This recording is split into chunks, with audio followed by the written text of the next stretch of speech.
A few months ago, I found myself racing through smoke, heat pressing in on all sides, as I carried my son, Liam, out of his kindergarten classroom.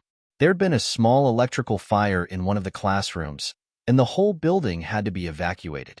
I'd happened to be nearby, picking him up early for a doctor's appointment, so I was right there when the alarm started blaring.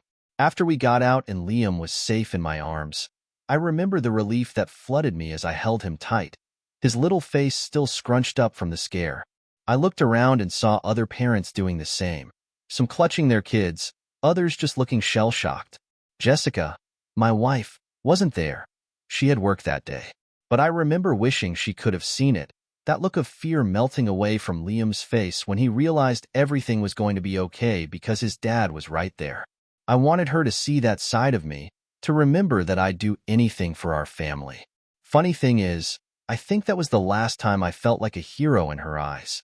That was the last time she looked at me the way she used to, like I was the one person in the world who could keep her and Liam safe. Because soon after that day, something in her changed. It started small, like a crack in a wall. Jessica began spending more time at work, coming home with these perfectly rehearsed excuses and an energy I couldn't put my finger on. She'd smile at me, but it was thin and forced, like she was going through the motions. I wanted to ignore it, to believe it was nothing. But every night that she came home later than she should, every time she forgot to let me know where she'd been, that crack grew. Some nights, I'd lie there, staring at the ceiling, wondering what I was missing. Was she stressed? Was I doing something wrong? She wouldn't say a thing, but I could feel her slipping away. And I couldn't shake the feeling that I'd already lost her, that I'd lost her on some night I couldn't even remember. One night, Jessica came home around midnight, reeking of cigarette smoke and perfume. The thing is, she hates cigarettes. She's always made a big show of refusing to be around anyone who smokes, even asking guests not to smoke outside our house if the wind might carry it in.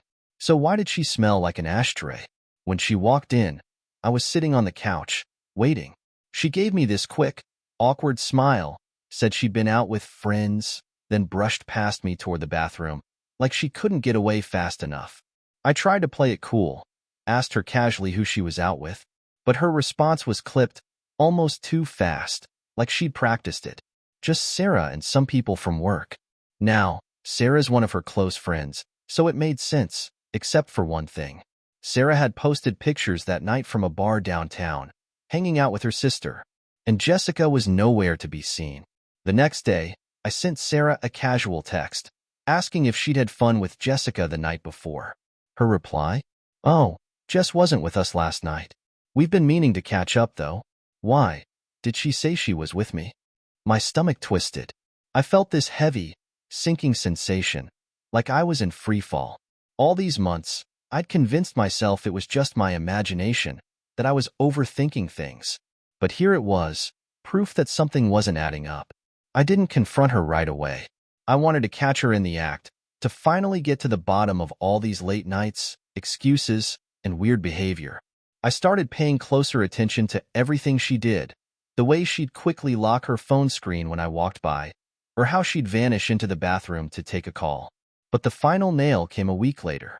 She was in the shower, and her phone lit up on the nightstand beside me.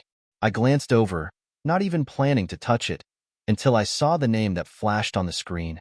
Ryan. Ryan wasn't a name I'd heard her mention, ever. My pulse was pounding as I stared at her phone. Ryan's name glowing on the screen. This wasn't a buddy from work or some random friend from her past. I knew all her close friends, at least the ones she'd admit to me. And as much as I wanted to just dismiss it, something in my gut told me this was it. This was the proof I'd been waiting for. The one thing that would finally make sense of all the late nights and the secrecy. The phone went dark again, and I could hear Jessica humming in the shower, completely oblivious. It was surreal, really. There she was, just a few feet away, and I was holding the weight of our entire marriage in my hands. My hands shook as I took a deep breath and unlocked her phone. I had no idea what I was going to find, but at that point, I was beyond needing permission. When I opened her messages, there was a whole thread with Ryan. I could barely breathe as I scrolled up, my mind racing with 1,000 questions. And then I saw it. Their messages were filled with flirtations, inside jokes, and things I hadn't heard her say to me in years. And then, the photos.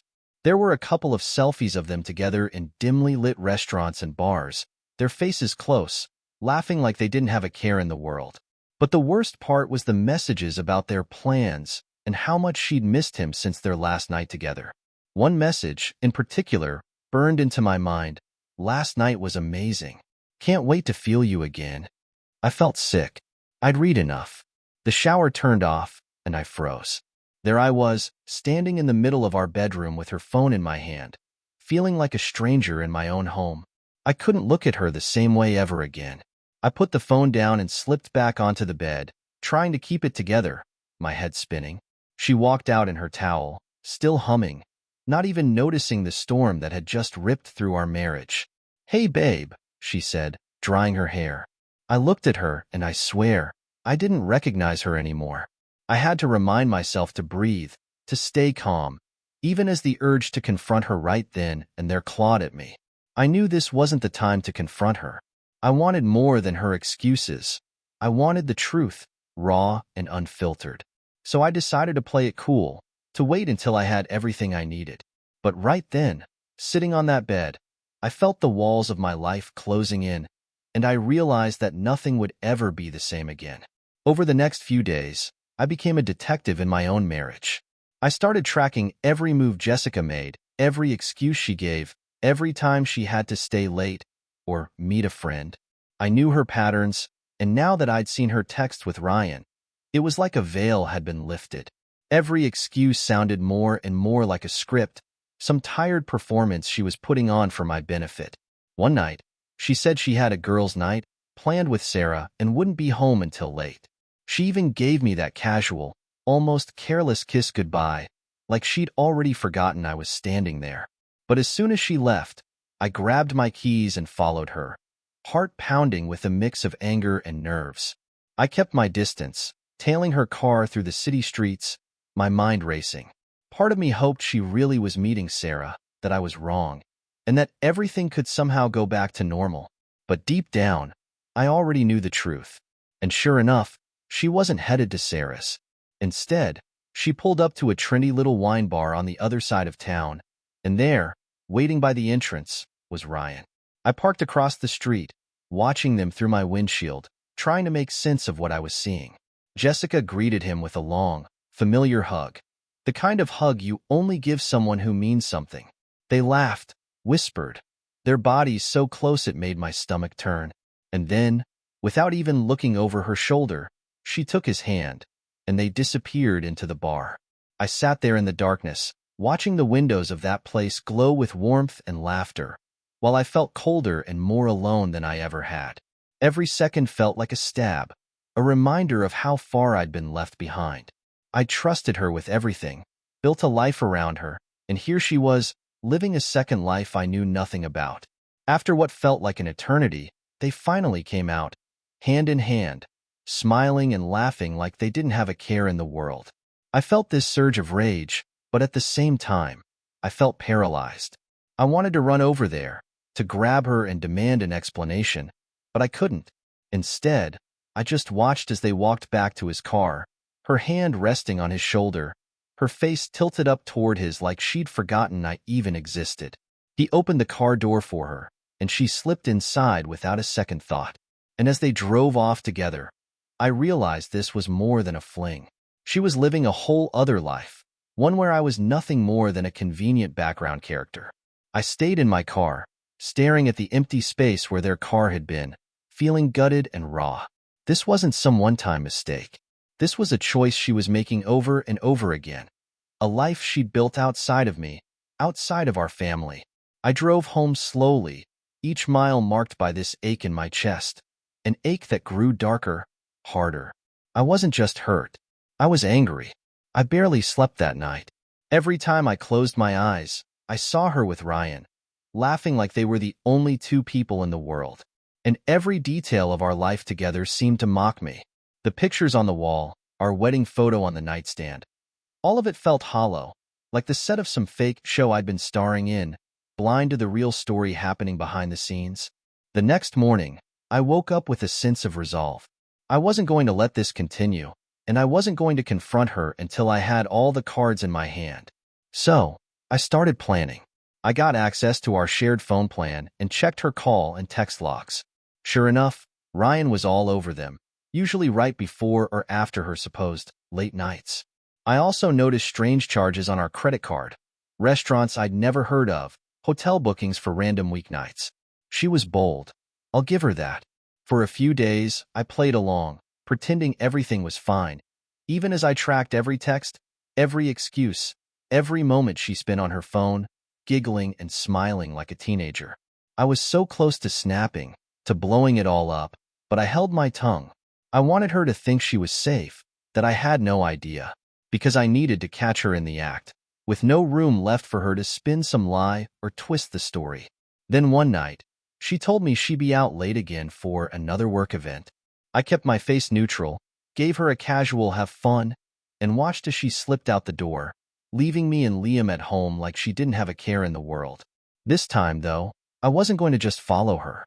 I was going to confront her head-on. I called up Sarah, her friend who was always the excuse. Sarah had no idea Jessica was supposedly with her, and when I told her everything, she was shocked and furious. She agreed to meet me at the wine bar, where I knew Jessica would be, and together we waited, hidden in the back, watching the door. An hour later, there she was, laughing, hanging off Ryan's arm like he was the love of her life. My blood boiled as I watched them. She had no clue that this was the end of her secret, no idea her carefully constructed fantasy was about to come crashing down. I waited for the right moment, the perfect instant to make my move, and as they ordered drinks, I walked up to the table. The look on her face when she saw me there, frozen, wide-eyed, like she'd seen a ghost, was something I'll never forget. Walking out of that bar felt like stepping into a new reality.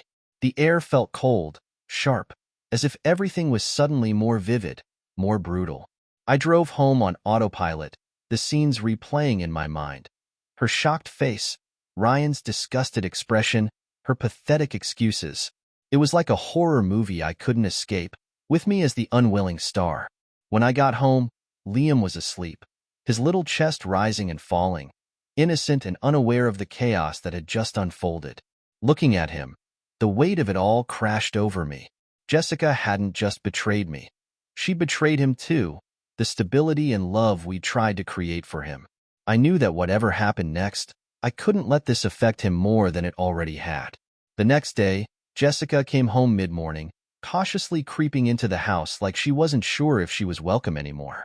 She looked worn out, like she hadn't slept. For once, I didn't feel an ounce of sympathy. We barely spoke. It was like two strangers coexisting in the same space, polite but icy, both fully aware of the explosive conversation that was hanging in the air. Later that afternoon, when Liam was out with his grandparents, Jessica finally broke the silence. "Look, we need to talk," she started, her voice steady, but her eyes darted nervously. I let out a bitter laugh. "Oh, now we need to talk? Suddenly communication's important to you?" The words spilled out before I could stop them, and I didn't regret it. I wanted her to feel at least a fraction of the pain she put me through. She flinched but pressed on, starting with what felt like a script. "I made a mistake, okay? I wasn't happy, and I needed, I don't know, a distraction, someone who could make me feel alive again." Her words were empty, hollow, like she was trying to check off a list of excuses, and it just made me angrier. Alive? Jessica, you think you're the only one who ever felt trapped? We all have rough patches, but most of us work through them. Most of us don't run off with someone else behind our spouse's back. She sighed, shaking her head, as if I was the unreasonable one. You don't understand, do you? We haven't been close in years, and you never noticed. Her words hit hard, but they felt like half-truths twisted to fit her narrative. So that justifies it? Lying to me, to our son? Or are you trying to make me feel like I drove you to this? A few beats of silence passed. Then, she finally dropped the mask. Maybe we've been living a lie for years, John. Maybe we both know it. Her voice was cold, stripped of any warmth or remorse. The weight of her words settled over me like a blanket of finality. We both stood there, Two people who had once loved each other but now felt like strangers, hurt and bitter.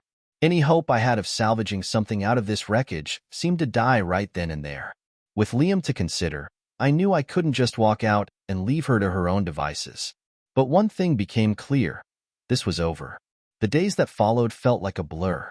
I went through the motions, getting up, going to work, trying to be present for Liam. But the weight of it all was crushing. Every time I looked at Jessica, I felt this mix of rage and disgust, like I couldn't even recognize her anymore. She was a ghost of the woman I thought I knew. We had the occasional talk, but every time it felt like we were speaking different languages. She'd apologize, but it always felt rehearsed, like she was reading from a script, trying to find the right words to make everything okay again. I wasn't buying it anymore. One night, after putting Liam to bed, I found myself staring at the divorce papers I'd printed out a few days before. They were still sitting on the kitchen counter, untouched. I thought about signing them, ending it all right then and there. I had every right to. She destroyed everything.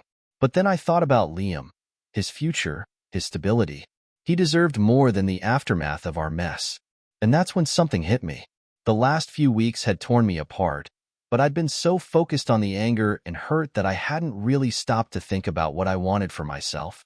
I couldn't keep living like this, waiting for an apology that wasn't coming, trying to fix something that was beyond repair.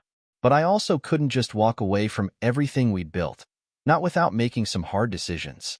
I walked into the living room where Jessica was sitting on the couch, flipping through TV channels mindlessly.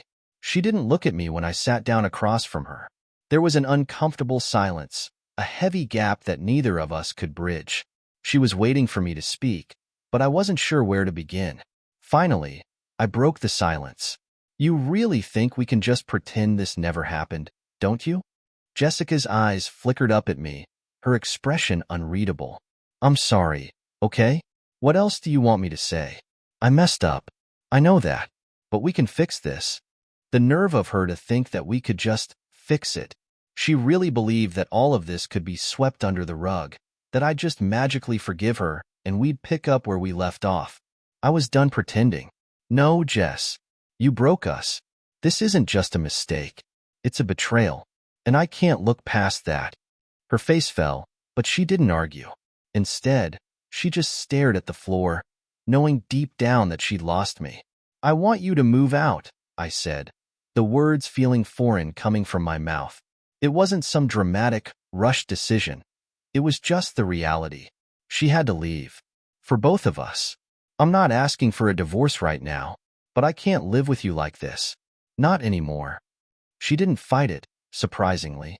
Maybe she knew it was too late to argue. After a long pause, she nodded, almost defeated. "I'll get my stuff together," she said quietly. "But, John, you don't have to do this." I shook my head. "I do. For me. For Liam." And that's how we ended up here. Two people who once built a life together, now barely able to speak to each other. She left that night with a suitcase, and I stayed up long after, the house feeling emptier than it ever had before. I knew this wasn't the end of the pain, but for the first time in a long while, I felt a sense of clarity. The storm wasn't over, but maybe now I was strong enough to face whatever came next. The first few days after Jessica left were unsettling, like walking through a fog. The house felt empty without her. It wasn't just the lack of noise. It was the absence of a presence, the one that had been so constant for years. For the first time in what felt like forever, I had silence to think. Liam adjusted surprisingly well. He didn't really ask about his mom, and that worried me. Kids pick up on things, even when you don't think they do. I tried my best to be upbeat around him, even though everything in my mind was spinning. But it wasn't just the house that felt empty. There was a void in me, too. The anger, the hurt. It had started to settle into something quieter. I didn't know if that was better or worse. At least anger had given me energy, but now all I felt was this dull ache, a constant reminder of what I'd lost and what I couldn't get back. Jessica texted me a few times over the next week. "How's Liam? Do you think we could talk soon? I miss you." I ignored most of them. I didn't need her pity or her attempts at weaving her way back into my life. I wasn't some easy fix for her guilt. But one message stood out. "I messed up, John. I'm sorry. I know I ruined everything. But can we try to fix it? For real this time? I stared at that message for what felt like hours, my thumb hovering over the reply. I knew the answer already, but it was hard to admit to myself. My heart wanted to forgive her. My head? My head screamed at me not to be an idiot. It wasn't even about her anymore. It was about me, about finding my own peace again.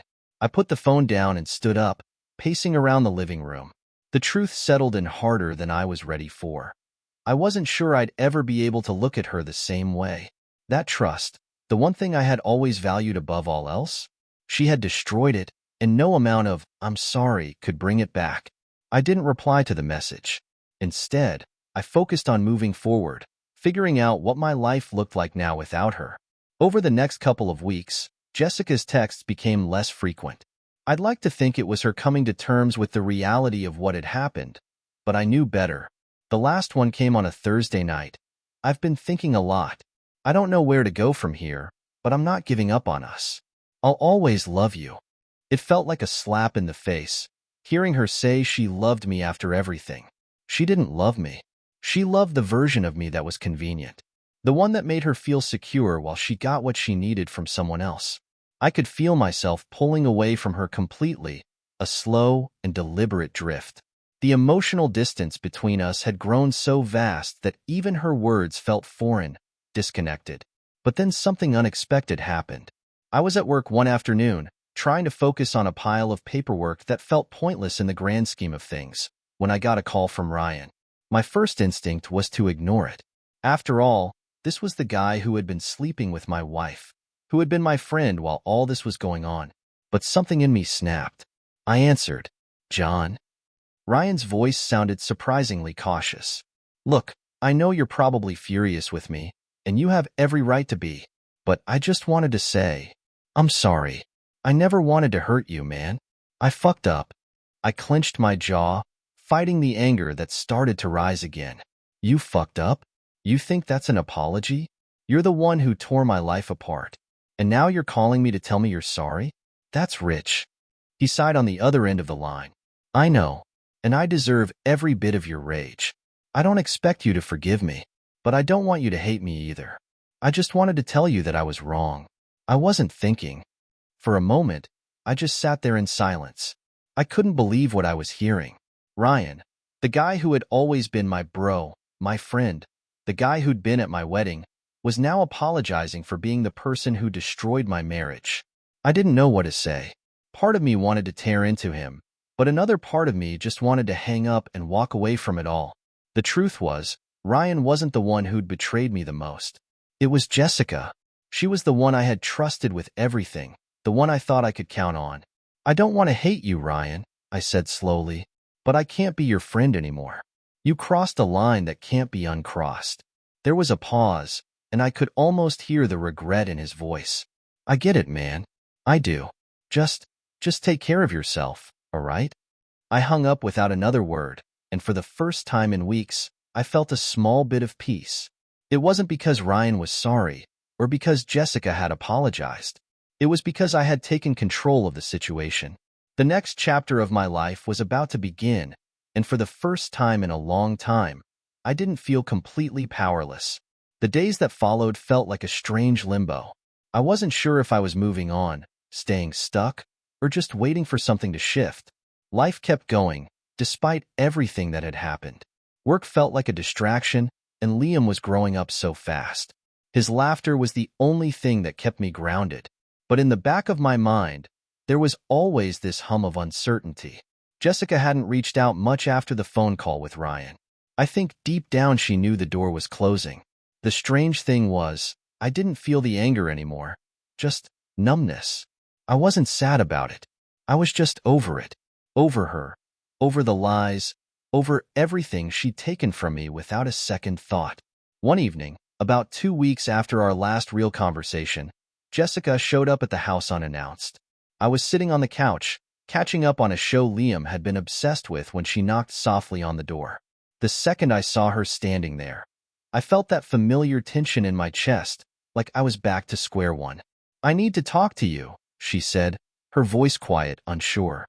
I nodded. even though I didn't want to let her in. But I didn't want to drag this out either. Come in. She stepped inside, her eyes immediately falling to the ground like she couldn't bear to look me in the eye. For a moment, neither of us said anything. It was like we were both waiting for the other to speak first, to make the next move. Finally, she broke the silence. I know this is hard, and I know I messed up, but I miss you, John, and I've been doing a lot of thinking. I know I'm not the person I was. I can't change what happened, but I want to try. I felt my heart tighten, but not in the way it used to. Not with that desperate hope that maybe, just maybe, this would all go back to normal, because I knew it wouldn't. Things would never be the same again. You don't get to come in here and ask for a second chance, Jess, I said, trying to keep my voice steady. You made your choices, and they weren't just mistakes. They were deliberate. You knew what you were doing. She flinched, like I'd physically struck her, but I couldn't stop. I gave you everything. My trust, my love, my life. And you destroyed it. Her eyes welled up with tears, but I didn't care. Not anymore. I wasn't going to fall for the same manipulation I had before. I wasn't going to feel sorry for her. I know I don't deserve your forgiveness, but I swear, I've changed. I'll do whatever it takes to fix this, she pleaded, her voice shaking. I want to make it right. The words hung in the air between us, and for a moment, I felt an odd sense of peace. It was like the truth had settled. I wasn't angry, I wasn't hurt. I just didn't care anymore. Maybe that was the part of this whole mess that hit me hardest. I had spent so much time trying to fix things, trying to understand why she did it, trying to hold on to something that had already slipped away. I let out a long breath, standing up slowly, pacing across the room. You can't fix it, Jess. It's too late for that. You had your chance. You blew it, and I'm done. She opened her mouth to argue, but I held up my hand. No, this isn't about me forgiving you. It's about me moving on. I'm not angry anymore. I don't hate you. I just can't be with you. Not after everything. There was a long, painful silence. She stood there, completely still, her face a mixture of regret and disbelief. I think she was still processing the fact that I wasn't going to give in, that I was finally letting go. I need to go, she whispered after what felt like an eternity, and with that, she turned and walked out the door without another word. As soon as the door clicked shut behind her, I felt an odd sense of freedom wash over me. It wasn't relief, exactly. More like acceptance. I had finally accepted that this was the end. The chapter with Jessica was over. And no matter how much it had hurt, no matter how long it took to get here, I had reached the other side. I sank down onto the couch, my mind swirling with a million thoughts. But amidst the chaos, I realized one thing. For the first time in months, I felt like I could finally breathe again. Liam came running into the room, laughing as he jumped into my lap. I hugged him tightly, feeling a sense of warmth I hadn't allowed myself to feel in a long time. This was what mattered now. Jessica was gone. Ryan was out of the picture, and I was going to be okay. It was time to move forward. The next few weeks were quieter than I expected. Life settled into a strange, peaceful rhythm.